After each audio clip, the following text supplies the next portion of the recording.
بسم اللہ الرحمن الرحیم۔ اولاد انسان کی زندگی کا سب سے قیمتی سرمایہ ہے، سب سے قیمتی خزانہ ہے۔ اس کی آنکھوں کی ٹھنڈک اور اس کی زندگی کی رونق ہے۔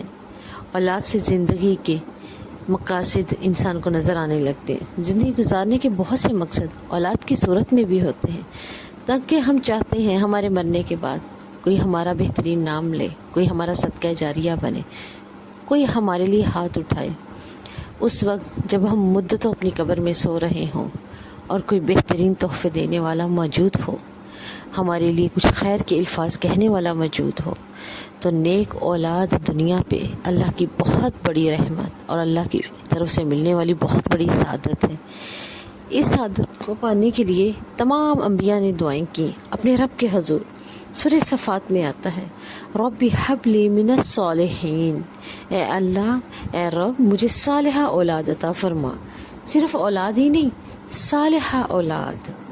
اور صالحہ کون ہوتا ہے؟ جو اپنے اور اپنے رب کے حق پورے کرنے والا ہے، جو اللہ اور بندوں کے حق پورے کرنے والا ہے۔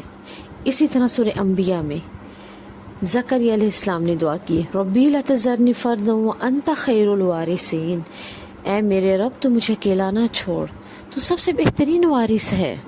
کہ ربی حب لی من لدنک ذریۃ طیبہ انک انت السمیع الدعاء، مجھے اپنے پاس سے، من لدنک کا مطلب ہے خاص اپنے پاس سے بہترین ذریت عطا فرما۔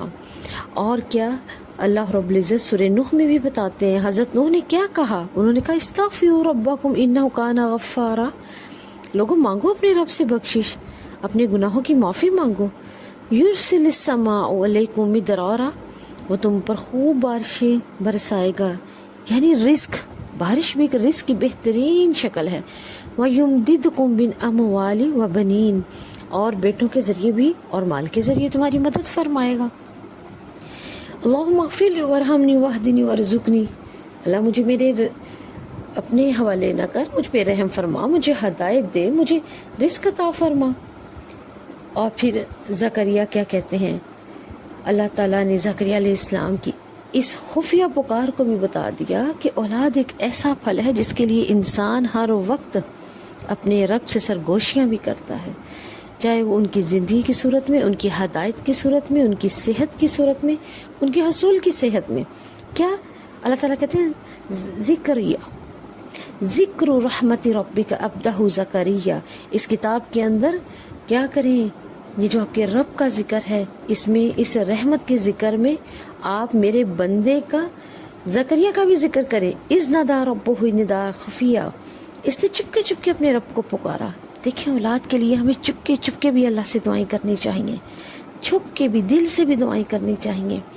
قال رب انی وہن العظم منی واشتعل الرأس شیئا ولکم بدعائک رب شقیا، انہوں نے دعا کی اپنے رب سے، کیا میری ہڈیاں بسیدہ ہو چکی ہیں، بڑھاپے کی وجہ سے بال بھی سر کے سفید ہو چکے ہیں، انی خفت موالی من ورائی وکانت امراتی آکن فہب لی من لدنک ولیہ یرثنی ویرث من آل یعقوب واجعلہ ربی رضیہ، اللہ تعالیٰ مجھے اپنے پاس سے ایسا بہترین وارث عطا فرما جو میری آل کا بہترین وارث بن جائے۔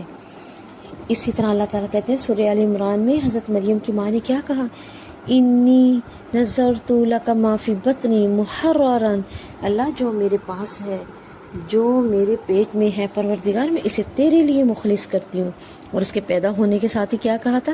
انی اعیذھا بک وذریتھا من الشیطان الرجیم، اللہ میں اپنی اولاد کو اور آگے سے اس کی اولاد کو تیری پناہ میں دیتی ہوں۔ اور حضرت ابراہیم نے بہت پیاری دعا کی، وَجُنُّبْنِي وَبَنِيَّ أَن نَعْبُدَ الْأَصْنَامَ، اللہ میری اولاد کو شرک اور بتوں کے قریب جانے سے بچا لینا۔ اور پھر اولاد کی ہدایت کے لیے کیا دعا کی؟ رب اجعلنی مقیم الصلاۃ ومن ذریتی ربنا تقبل دعا، اللہ میری اولاد کو نماز قائم کرنے والا بنا، کیونکہ تو دعاؤں کو قبول کرتا ہے۔ اور اسی طرح حضرت سلیمان علیہ السلام کی بہت ہی خوبصورت دعا تھی، اور وہ کیا تھی؟ انہوں نے بہت پیاری دعا کی، ربی اوزعنی ان اشکر نعمتک التی انعمت علی وعلی والدی، اے اللہ تعالیٰ کیا کہ میں تجھ سے دعا کرتا ہوں ان تمام نعمتوں کا شکر ادا کرتا ہوں جو تو نے مجھ پر کی، میرے والدین پہ کی، اولاد پر ہیں ہر طرح سے۔ اور پھر آپ صلی اللہ علیہ وسلم نے اولاد کی سرکشی سے بچنے کے لیے بھی ہمیں ایک دعا بتائی، اور وہ کیا تھی کہ اللہ تعالیٰ میں ایسے بڑھاپے سے پناہ مانگتا ہوں کہ جو میرے آ کے پیروں میں بیٹھ جائے، جو مجھے گرا دے، اور ایسی اولاد سے بھی پناہ مانگتا ہوں جو میرے اوپر سردار بن جائے، یعنی کہ سرکشی کرے۔ اور اسی طرح آپ صلی اللہ علیہ وسلم نے ہمیں بتایا کہ ہم کیسے پناہ لے سکتے ہیں شیطان سے، اور اللہ تعالیٰ کی کیسے آ سکتے ہیں پناہ کے اندر۔ تمام کلمات سکھا دیے جو پڑھے، تاکہ ہم اپنی اولاد کے لیے پڑھتے رہیں، اور اولاد کی تمام خوشیوں میں ماں باپ کے لیے سب سے بڑی خوشی ان کی ہدایت ہے، اور سب سے بڑا دکھ ان کی رسوائی، ان کے برے اخلاق، اور ان کے اندر برے اخلاق سے پیدا ہونے والی بیماریاں ہیں، اور وہ برے منظر جو اللہ رب العزت ہمیں ان کے نہ دکھائے ان کا سامنے آنا۔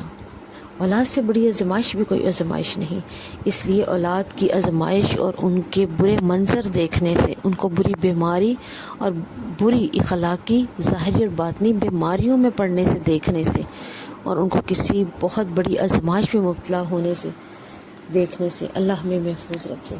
اور اپنے آپ کو اگر ان برے مناظر سے بچانا ہے جو ہماری اولاد میں نہ آئے، تو ہمیں یہ دعا پڑھنی چاہیے۔ ہر نماز کے بعد اس دعا کو پڑھنا چاہیے۔